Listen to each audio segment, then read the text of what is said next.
Truth is one and eternal. Realize oneness with it in your deathless self within. The following commentary is based on the teachings of Paramahansa Yogananda. This passage is from the 3rd chapter in the poetic translation of Sir Edwin Arnold of the Bhagavad Gita. All things are everywhere by nature wrought. In interaction of the qualities, the fool, cheated by self, thinks, "This I did, and that I wrought." But thou strong-armed prince, a better lessoned mind, knowing the play of visible things within the world of sense, and how the qualities must qualify, standeth aloof even from his acts. Krishna describes Arjuna as strong-armed. Dispassion, in other words, is not a passive quality. It demands the greatest mental vigor, iron determination, and perfect clarity as to one's sole priorities. A certain disciple of Paramahansa Yogananda's used to relate the story of his first meeting with the Master. This was Dr. Lewis. On that occasion, he was blessed with a deep spiritual experience and recognized in Yogananda his own God-sent guru. He already belonged, however, to another spiritual work, and in fact served it in the capacity of president of one of its branch centers. "What shall I do, sir?" he inquired. "How can I let all those people down?" Master's reply was simple and to the point. Don't let sentiment rule you. Excuse me. People naturally imagine that actions originate in their egos and in sentiments born of ego consciousness. In reality, however, all actions spring from currents of thought and energy that flow through the entire universe. Man is not what he seems. The physical body, real as it appears, is only a holding pattern of energy. The food one eats goes to different body parts, its molecules taking the form of fingernails, skin, muscles, and so on. They remain there only temporarily, however. Other molecules, their job finished, pass out of the body altogether. The atoms of which our bodies are composed don't belong to us either.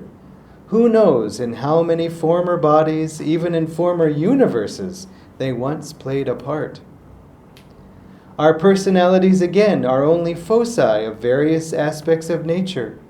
A person's individuality might be compared to a light bulb, which seems to shine by its own light, but which in fact shines only by the electricity it receives from a power plant. Love is not ours when we express love, nor is hatred ours when we express hate. Were human qualities not universally present in nature, it would be no more possible for man to create them than that for an artist to paint with non-existent pigments. Paramahansa Yogananda wrote an autobiography of a yogi. Thoughts are universally and not individually rooted. Wise is that person who acts consciously as a channel for nature in her higher spiritual aspects. Such a person knows himself to be a part of nature and not radically free, as certain philosophers insist. Wisest indeed is he who looks always to God behind nature as the real doer. Such a person acts constantly from divine inspiration and not from nature, whether human or universal. The true wealth of a great master lies in his perfect realization of God as the sole reality. His disciples, however, often fall short of this vision. While intending to do him honor, they may turn the telescope of their perception the wrong way, their very praises reducing him, relatively speaking, to pygmy proportions. Constrained to concentrate on what they can see with their physical vision, they describe the Master as great only in human terms, not in terms of his divine omniscience.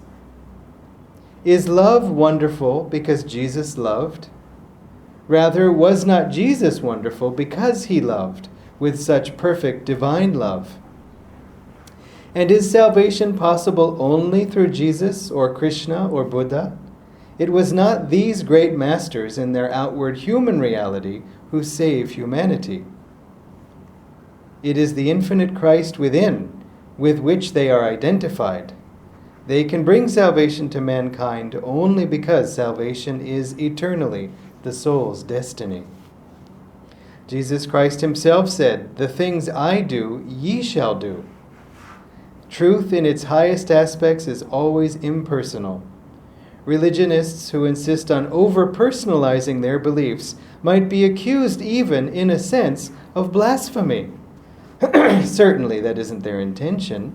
Nevertheless, they belittle truth by trying to crop it like a photograph to fit their little frames of human understanding. Jesus wisely began the Beatitudes, which was a certain passage in the Bible, with the words, "Blessed are the poor in spirit." The dispassion implied here forms the basis for the rest of the Beatitudes. The perfect non-attachment taught also by Krishna in this passage of the Bhagavad Gita opens the door to ever-expanding vistas of truth beyond it. Non-attachment was the basis for his further discourse on the soul in its relation to God. Jesus taught that the more we can empty ourselves and become as nothing before the Lord, the more perfectly we discover our entire existence in God. And Krishna, in this Gita passage, taught that the more we can separate ourselves from ego involvement, the more perfectly we find ourselves immersed in God's love and joy. These two teachings are not only similar, they are identical. Thus, through the Bhagavad Gita, God has spoken to mankind. Om, Om, Om.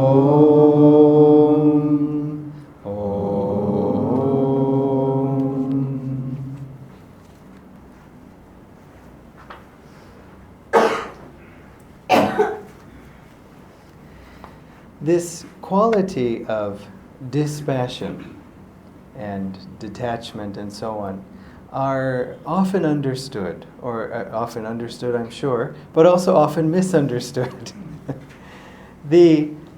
Certainly they were misunderstood by me when I first came to the spiritual path. One of the first times that I tuned into these teachings at all was actually at the Theosophical Society, just down the road in Adyar. This was in the 1990s, and so those of you who remember Adyar in the 1990s, basically it all looked like the Theosophical Society. It was all trees, not much else.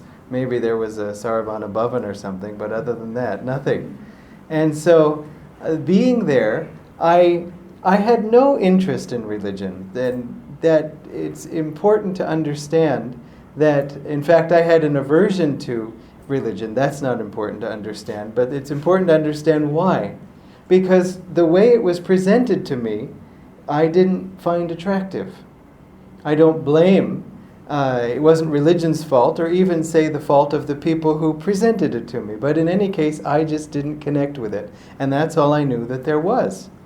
And so if someone says, why don't you try some special Chennai cooking, and then all they give you is ladyfinger that has been boiled for about 7 hours, no salt, nothing, and that's what they give you every time, you'll say, I don't like Chennai cuisine. And they'll say, but that isn't Chennai cuisine, that's just some mistake.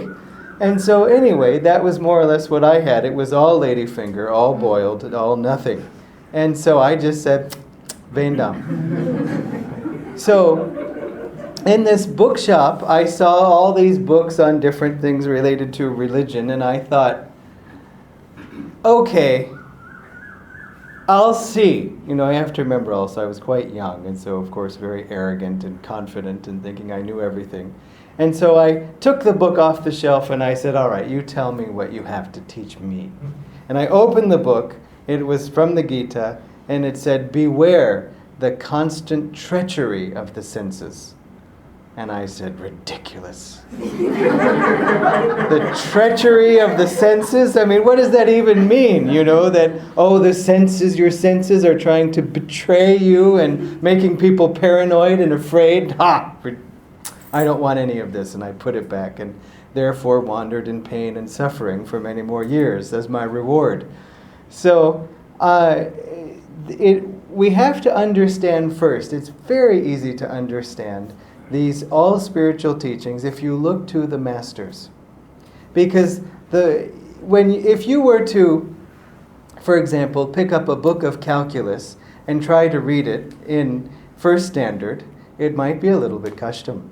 It would be a lot custom. Although I have to admit, I had a student when I was a school teacher who, I don't think he was reading calculus, but he was reading organic chemistry textbooks at the age of 6. He was a brilliant kid. In fact, I had to write a science exam. Not write a science. Well, see, the words are a little bit different. And when I say write a science exam, I mean I had to create a science exam for others to then write, to take.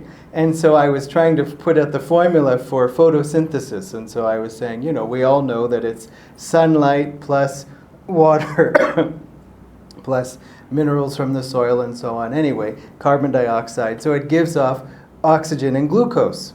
And so, H2O for water, and then, you have to forgive me, I do this sometimes. And then CO2, and then yields oxygen, O2, plus glucose. But then I thought, but what is the formula for glucose? I thought, I haven't even, this was the days before, it wasn't the days before Wikipedia, but it wasn't so instant that you just could Google everything and become smarter in a moment.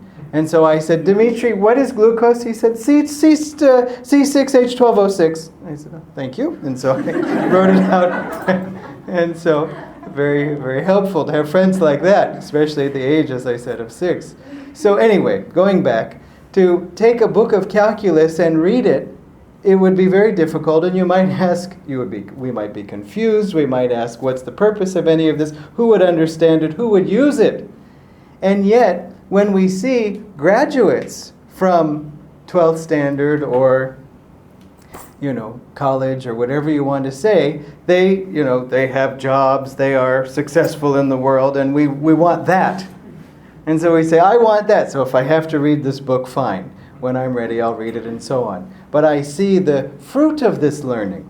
I see what the graduates have. And so that motivates me to go through what they have gone through. And so we all look to the masters.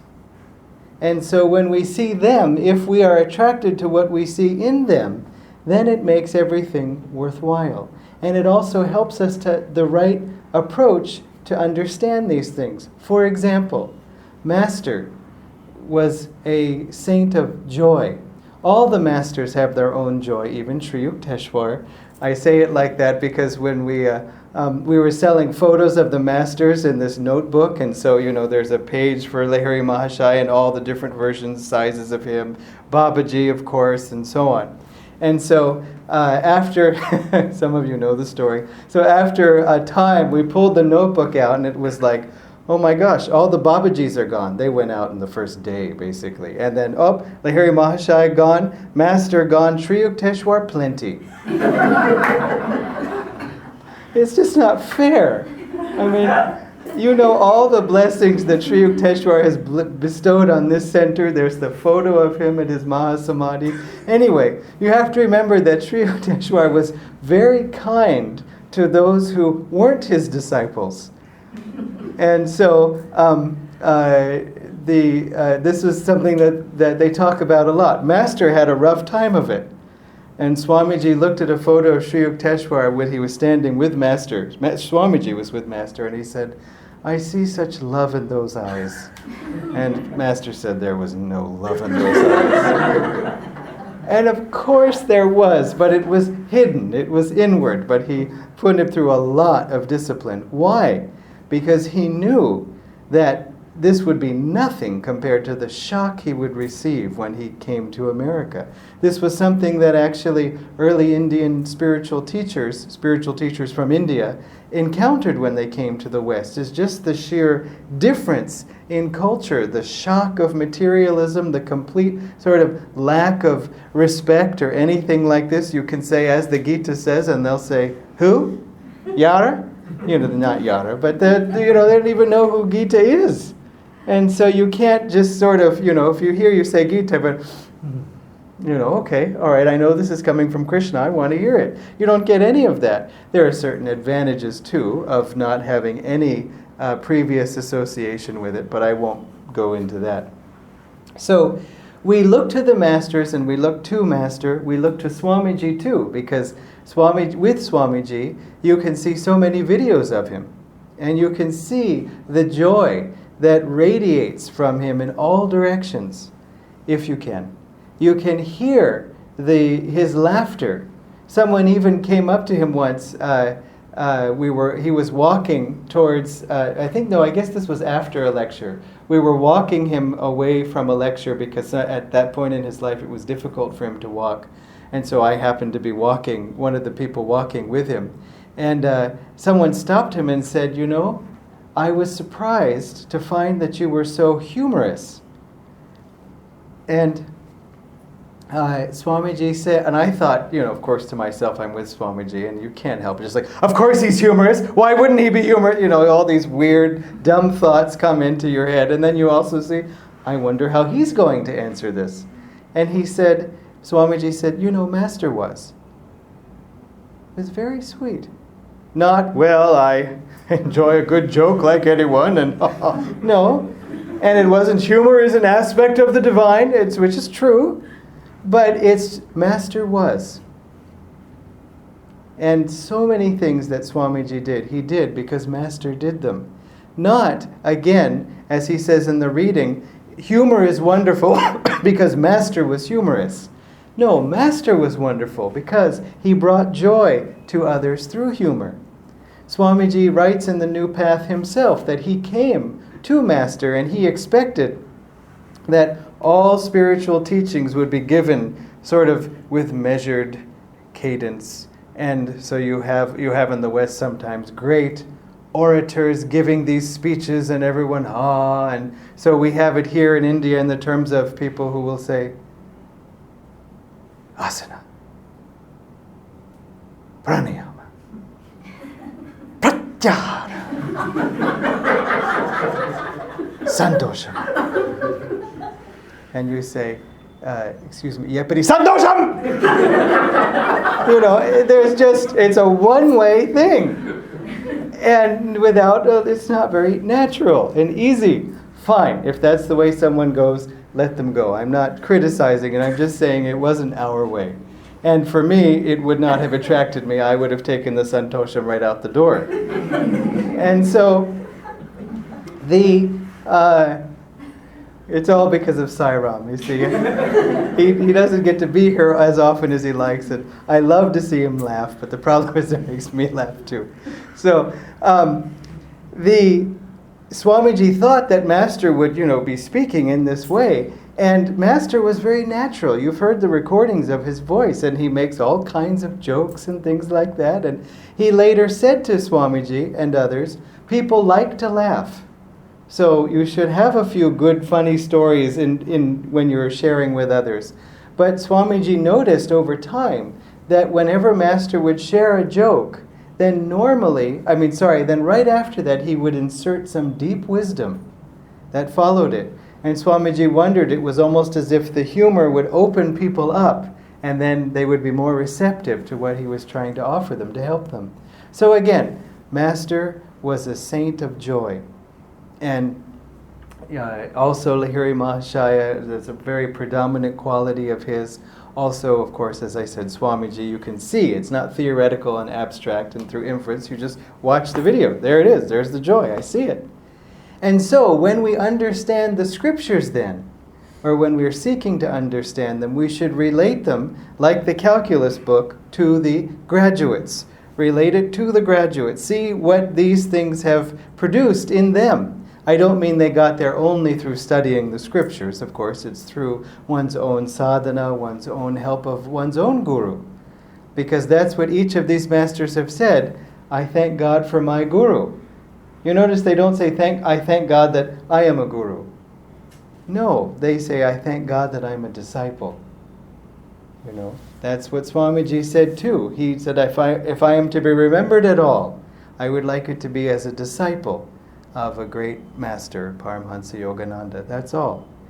And I think there's a saying in India, there gurus there are aplenty, but rare is there a disciple. And so we should keep that in mind too. We should be disciples also of life. The guru is coming to us as a representative of God, just as the human parents come as representative of the divine parent. Even when Swamiji went to visit, his own parents came to California where he was living with Master, and it was his first time seeing them. For those of you who have seen the Answer movie, you remember that scene. It didn't go exactly quite like that, but that's the Hollywood version with the beard and everything. And so, but anyway, he wrote to Master, "May I see my parents?" And notice how interesting that is. I mean, his parents had been with him longer than he had been with Master. And still, he asked for permission before seeing his parents. As opposed to, oh, my parents are in town, I'll be back in a few days. No. And Master said, you may see them for a few days, but then you must return. These are your parents, designated by your true parent, God. And that was true not only for Swamiji, but for all of us. And so, remember then that if we look at something like dispassion, I said it's often misunderstood. Why? Because dispassion can seem unattractive, that I am dispassionate. I love to eat boiled okra. It is my favorite. And if I eat Mysore pak, it is the same, because I am dispassionate. And you see, Krishna even makes it worse, seemingly, by saying that the Muni sees a bar of gold or a clod of mud as the same. And, we say, well, I would see them as the same too, as long as I could have both of them. But we just he sees a friend, an enemy, all as the same.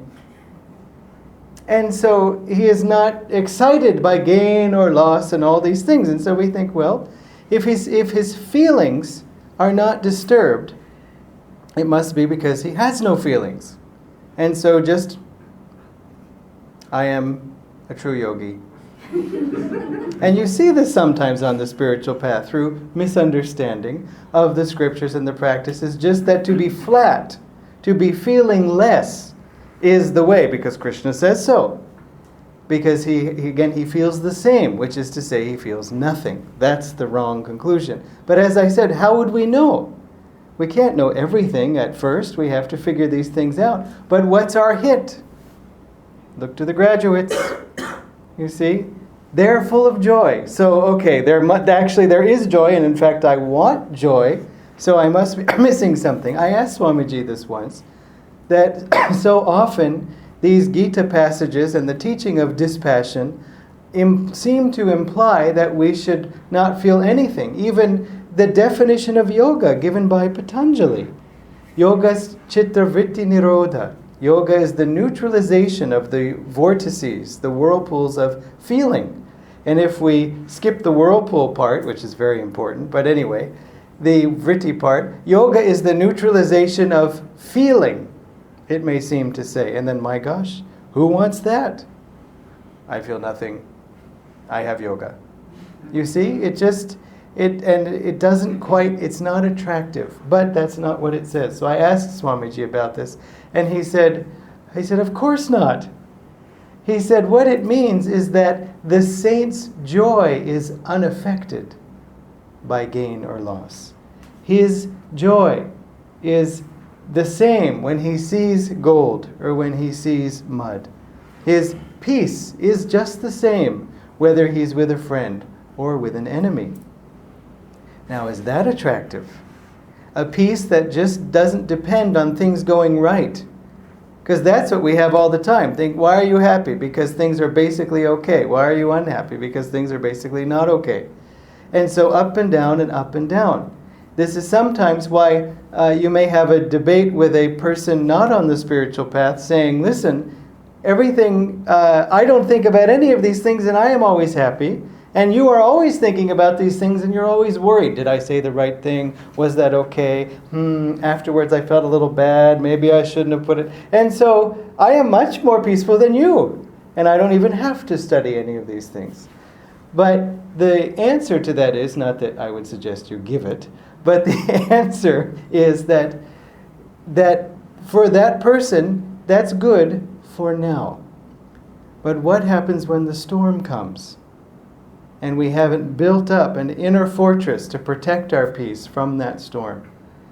Because if we have, then we can carry on peacefully, if only with a sense of humor. Swamiji said that, don't get upset about what people think about you. He said if you find out that people are thinking bad things about you, or saying bad things, you might just say, well, how nice of them to think of me at all. You see, just find a way to take it lightly. Swamiji had a t-shirt that he would sometimes wear to bed that said, angels can fly because they take themselves lightly. And so we need to be able to take ourselves lightly because we don't have to bear all the responsibility for having a certain persona and I should be seen and all this. We're all children before God. And so as children are unself-conscious, so should we be. We're just all, God is the one minding the store. He is the one looking after everything. And let us just be in joy with Him. So, in all of these things, as I said, if you come across a tricky passage or a strange teaching, just remember, look to Master. And Master's life, all the saints, the avatars, their lives are consistent with all the teachings, even though perhaps not at first obviously. So that can be your guide. That's why we need them. They make it real. We can say, yes, yes, yes, but after all, Krishna says that all kinds of strange things. Yeah, but who was saying it? Krishna. And so Arjuna was looking at him, his best friend, his guru. And Krishna, meanwhile, was probably cracking jokes about, Salya or some of these other warriors and see how, Duryodhana is doing. And, he was so joyful. That's the nice thing about the movies when you have Krishna portrayed that way as even a prankster. He had fun. And so that was the proof of the teaching. Again, he was God incarnate. He was an avatar, but he was right there for all to see and to understand. This is the fruit of the teachings. This is the goal. And this is why we need the guru. This is why we need the masters, because they make it real for us. And they show us the way to go. And it's a constant, compass needle is pointing north, or a lighthouse is shining a reference point. It's our constant reference point. Swamiji said this, in fact, that when he would... When someone would ask him a question, like maybe we should do this new direction, or it would occur to him that maybe we should take the teachings in this new direction, he would first try to think of anything that Master had said to support it, all the different things that Master taught and how this would be related to that or connected to that. Then he would think, was there anything that Master ever said that would contradict this, that would go against this? He said if he could find even one thing, then he would just drop the idea or try to modify it and so on. And so this is why also we need to study. If you want to think of all the things that Master said related to this subject, you have to know all the things that Master said. You see? So it's so helpful to have the books, to have the videos, to have times like this where we can get together, to share as friends with one another. I read this great quote of Master's. I had only recently heard that quote of Master saying to Dr. Lewis, don't let sentiment rule you. And only, in the past year, I think, of course, this was read before, and I have to say I was present, but it did not go in. But years later, I heard that and said, oh, okay, don't let sentiment rule you. What was he saying? He was not saying, if you're involved in some other spiritual path and then you come here, you should stay here and leave that path. He wasn't saying that universally, but he was saying it to his disciple, Dr. Lewis, because he was his disciple. If he were a disciple in that other path, he would have told him, as Master did many times in his life, and Swamiji too, you should stay with your path. It's your path, it's a true path, it's right for you. But in this case, for Dr. Lewis, he was saying that was something that was a stepping stone for you until you came to me. And plus, Dr. Lewis had this amazing spiritual experience where he saw the spiritual eye and everything. I think you all know the story. Dr. Lewis, when he met Master, he said, "Sir, it says in the Bible that if thine eye be single, thy whole body shall be full of light." And we can nod, yes, yes, yes, but think about it. I mean, if thine eye be single, thy whole body shall be full of light. I mean, what does that mean, you know? What does it mean? And so he said, "Do you know what that means?" to Master. And Master said, "I think so." And he said, "Can you explain to me? Can you teach me what that means?" And Master said, "I think so." And so then Dr. Lewis said, you know, Solinga. And so then Master said, "Do you promise to love me always as I love you?" And I mean, remember, they had known each other, or at least Dr. Lewis had known Master for about 45 seconds at that point. And so, but Dr. Lewis said there was something about this man that made me say yes. And then Master said, "Excellent, now I can take charge of your life." And I don't know how everybody would have reacted to that, but I can imagine a few people saying, "Excuse me?" But Dr. Lewis was there, and then Master took Dr. Lewis, he said they sat down, or if they weren't already sitting, and he pulled his chair closer to Dr. Lewis's, and he brought his head to Dr. Lewis's head and then pushed their foreheads together. Then Dr. Lewis saw the spiritual eye, the whole sort of astral world, all kinds of things. And so, but you notice, Master didn't do that first. He didn't go, "Oh, I see it all. Now, do you want to come to my side?" That's easy. You see? Dr. Lewis had to take that leap of faith first. Sign the contract. Can I read? No, you just sign. Then you'll see. Why? Because we often complain, but if I could just have Babaji over for lunch and he could talk a little bit, then I would believe and I would be very serious on the path. This kind of thing. But you see, we have to take that leap. Why? For one thing, we have to put the energy out first. Even Babaji scolded Lahiri Mahashaya when Lahiri Mahashaya summoned him to appear in that room. The closed door, it's an autobiography of a yogi. The door was closed, Babaji appeared, and then he said, "Do you call me for a trifle to produce a miracle before your friends?" It's in the town of Moradabad, which interestingly, the train passes through on the way to Babaji's cave. And so on our last trip there, people were saying, "Oh, look, it's Moradabad," and we all sort of stopped and had a moment thinking, it's here that this miracle happened. It's unbelievable that we're in this holy land. So, Babaji said it is easy to believe when you see miracles like this. You know, it requires no great effort, no great strength. And so that effort and strength are needed so that you can be a part of the miracle. So you can, in time, with God's grace, even produce the same miracles yourself. So we need to build ourselves up to meet them at their level. In fact, someone once said to Swamiji was talking about meeting somebody, and when they grasped hands, he said, "We both went into a superconscious state." And so someone later asked Swamiji, what does that mean? What did you mean about that person going into a superconscious state? And Swamiji said, "I meant that the person was able to meet me at my level." You see? And he would never talk like, my level, never talk like that.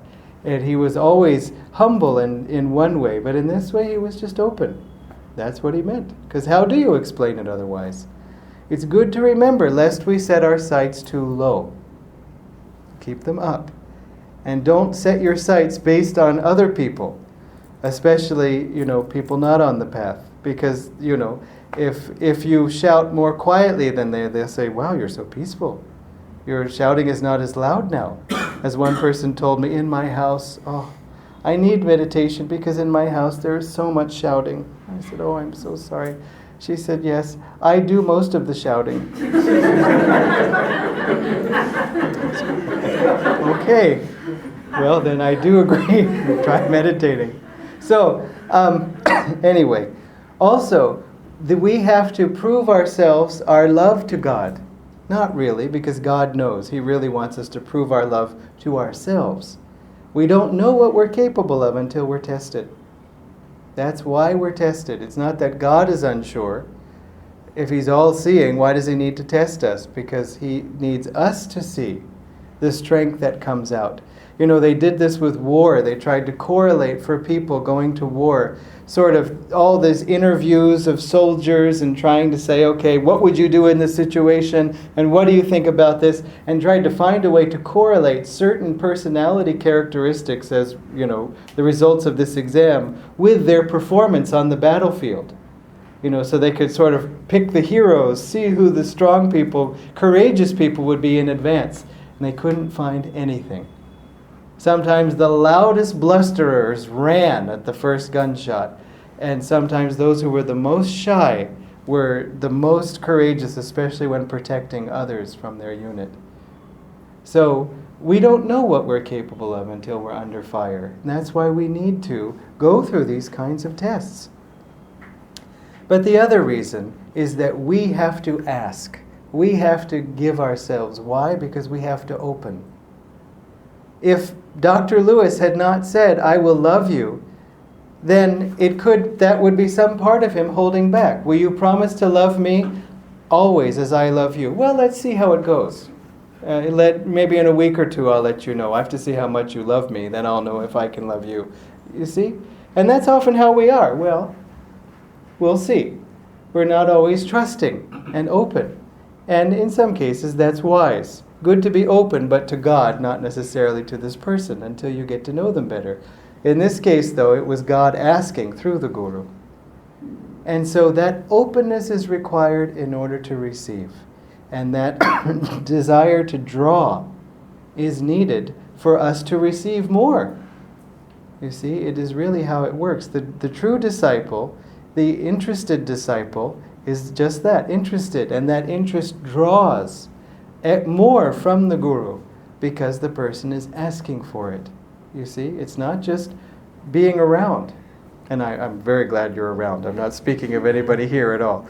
But just to say, that's very much needed. We, by the strength of our thirst, we draw the blessings from the masters. So, with dispassion and detachment, they are very effective for keeping our peace when there's a storm. And I just wanted to close by mentioning that there is a little bit of a storm going on. I don't mean the newspapers and all these kinds of things, but it has been a difficult astrological time lately. And I don't normally like to talk about astrology because it's, I don't want us to be superstitious or anything like that. And because it's bad astrology, therefore, that's why I can't get out of bed. No, that's not right. But if you find you can't get out of bed, no matter how hard you try, and instead of saying, I'm lazy, I'm an idiot, all these things, you might just say, well, maybe it's just the stars. Well, in fact, right now it kind of is the stars. There's this problem going on called Kalsarpa Yoga, where all the planets are on one side of Rahu and Ketu. And so they're sort of, caught by the black snake.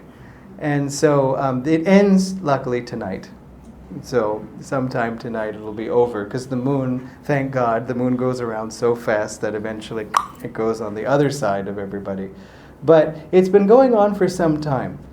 Not only that, but Saturn in the sky has been going backwards, and that has been going on for about 4 months, but he's about to go forward, which is the good news, because that means if you feel like life is going nowhere or just all the same thing and it's never going to change, that's the kind of feeling that happens right now. If it's been very intense and difficult and seeming without hope of change, it will change. It's just that that's what happens because Saturn, he's going backwards, but before he goes forwards, he has to stop. And then go forward again. And so when he is stopping, when he is slow, it feels like life is very slow. And it will never improve, ever. And so if you have been feeling that way, you just say, Shani, don't worry about it. Give it a month or two, it'll get better. And then also, I told you about Rahu and Ketu and all that, but Saturn is with Ketu. They're almost exact on the 15th, I think, September 15th, they're exactly on top of each other. Both planets, when viewed from a worldly way, are unsatisfying. Because what they do is they withdraw all outward support. Is among many things. They also put you on the spiritual path. In fact, it was interesting for me. I had an astrologer look at my chart, Drupada, at the village, and I was telling him when I got on the spiritual path, and he said, "Oh, okay. Let's see. When was that? March of whatever this."